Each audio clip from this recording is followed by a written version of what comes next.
Et l'on vient de déceler encore un troisième cancer quelque part dans mon corps. Je sais que je ne vivrai plus 20 ans. Il est temps donc que je prenne la décision de dire tout ce que j'ai sur le cœur et de penser à moi et de ne plus essayer de protéger les uns ou les autres. Dans cette affaire, certains auraient pu facilement se taire sans encourir le moindre tracas. Il n'y a pas eu de mise en jeu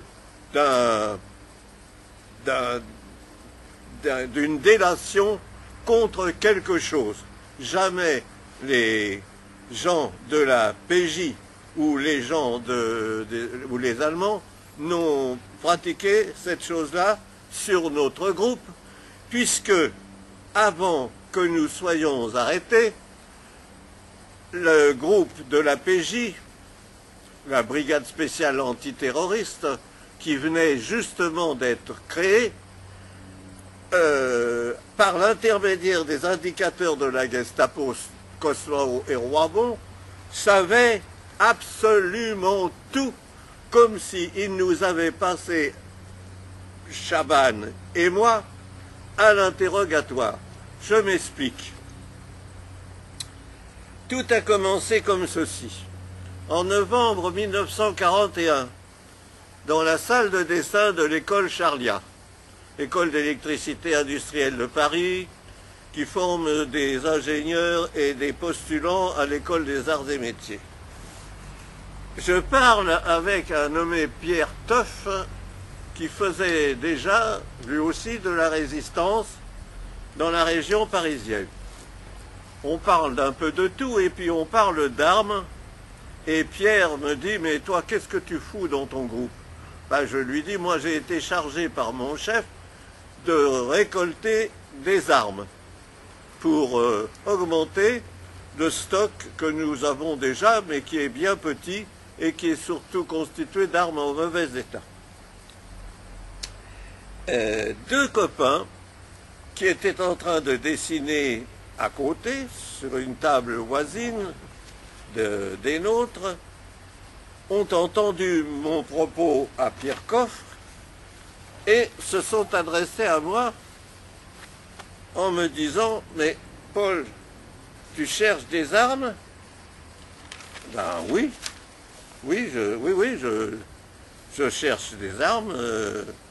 Moi, mon rôle dans le groupe de résistants dont je fais partie, mon rôle, c'est d'augmenter le stock d'armes. Oh, mais t'aurais dû nous en parler. Mais nous, on a la possibilité d'en avoir. Tu sais bien, tu nous connais bien. Oh, bah oui, je comprends que je vous connais bien. Alors là, j'explique. Ces deux messieurs, ces deux jeunes gens plutôt, Jean... Non, c'est pas ça. Hervé Cosmao et Jacques Roibon étaient des copains intimes dans une classe de 50 ou 60, non, 50 élèves. On a toujours des affinités pour 2 ou 3. Eh bien, Cosmao et Roibon étaient parmi les copains pour lesquels j'avais de l'affinité. On allait à la patinoire ensemble, on allait au cinéma ensemble, on allait boire en pot ensemble. On a essayé de draguer les filles à Montmartre, mais ça ne marchait pas parce que j'avais pas de sous. Et eux, voyant dans quelle déficience on était quand on n'avait pas d'argent, se sont dit qu'en faisant du marché noir, ça leur permettrait d'avoir de l'argent et de s'amuser beaucoup mieux, beaucoup plus facilement. Donc j'ai pas suivi leur truc, et eux, ils ont fait du marché noir, ils ont fait du marché noir de façon intensive. Et cela les a menés à fréquenter la pègre montmartroise. Et c'est pour ça qu'il me prétendait-il qu'il pouvait me procurer des armes grâce au milieu montmartrois qui avait des armes planquées et même des fois de façon connue des Allemands, parce qu'il y avait aussi une pègre allemande qui fréquentait Montmartre, et tout ça, ça bricolait du marché noir à haute dose. Les Cosmao et Roibon ont fait des gros coups de marché noir. On pense même, mais ça c'est une hypothèse, on pense même que sur un coup de marché noir qui a mal tourné, ils se sont fait arrêter par les Allemands.